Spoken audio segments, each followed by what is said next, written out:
BJP होगी परास्त, अखिलेश बनेंगे हीरो। इंडिया गठबंधन ने बनाया प्लान, यूपी में बीजेपी हो जाएगी गुमनाम।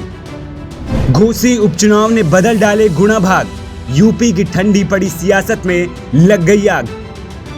बीजेपी से ओबीसी और दलित वोट बैंक को वापस लाने का खाका तैयार, अब दलित नेताओं को लेकर अखिलेश भरेंगे हुंकार।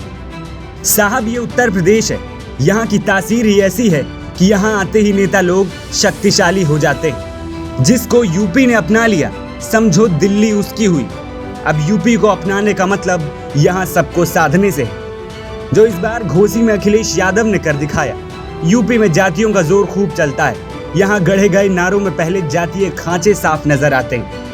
पहले दलित नेता काशीराम कहा करते थे, ठाकुर बाभन बनिया चोर, बाकी सब हैं DS4, तिलक तराजू और तलवार, इनको मारो जूते चार। लेकिन काशीराम की नीति और रास्ते से एकदम अलग मायावती ने 2007 में अलग रास्ता ले लिया, जिसमें पंडित शंख बजाएगा, हाथी बढ़ता जाएगा।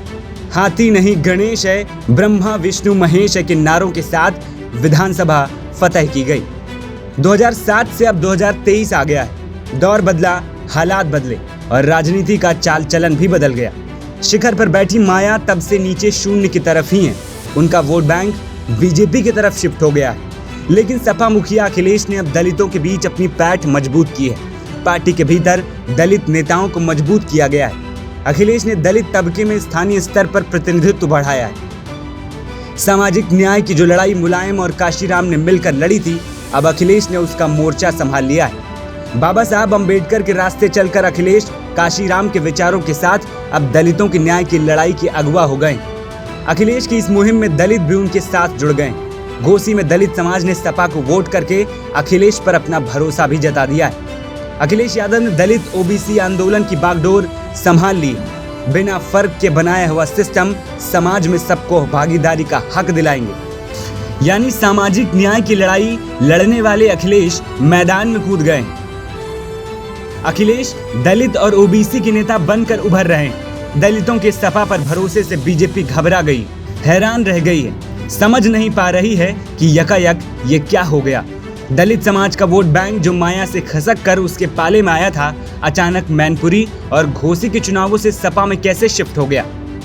ओबीसी समुदाय के बाद दलित वोट की उत्तर प्रदेश में सबसे बड़ी हिस्सेदारी है। यूपी में 42-45% ओबीसी है। उसके बाद 20-21% संख्या दलितों की है।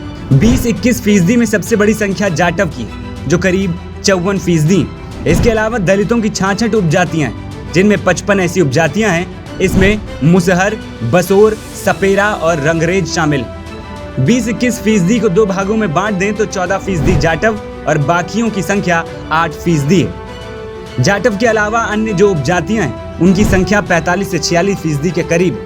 इसमें पासी 16%, धोबी, कोरी और वाल्मीकि 15% और गोंड, धानुक और खटीक करीब 5%।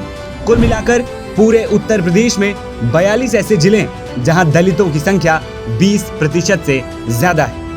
अखिलेश ने अब दलितों को जोड़ने के लिए चंद्रशेखर को अपने साथ जोड़ लिया है। चंद्रशेखर नया चेहरा है, उनकी दलित युवाओं में गहरी पैठ है। मायावती के बाद अब दलित तबका चंद्रशेखर की तरफ देख रहा है। ऐसे में चर्चा है कि चंद्रशेखर को सपा पश्चिम यूपी के बिजनौर या अवध के इटावा से चुनाव लड़ा सकती है। अगर सपा ने इस प्लान को अमल में ला दिया तो बीजेपी की सब रणनीति धरी की धरी रह जाएगी। ओबीसी और दलितों को वोट बैंक के जरिए सपा यूपी की सिरमौर हो जाएगी। यूपी में इंडिया गठबंधन की छोटी हिस्सेदार कांग्रेस भी अखिलेश की अगुवाई में काम कर रही। कांग्रेस के टिकट पर बाराबंकी से पार्टी के राष्ट्रीय अध्यक्ष और दलित नेता मल्लिकार्जुन खड़गे चुनाव लड़ सकते हैं। ऐसे में बीजेपी की वाट लगना तय है। सपा और कांग्रेस दोनों ने दो तरफा बीजेपी को हराने का इंतजाम कर लिया है। सपा की इस प्लान की जानकारी बीजेपी को भी लग गई। अब बीजेपी नेताओं की धड़कनें बढ़ गईं। बीजेपी ने अपने दलित नेताओं के दौरे दलित बस्तियों में लगा दिए। 12वीं पास करने वाले बच्चों को सम्मानित करने की योजना भी बीजेपी ने बना ली।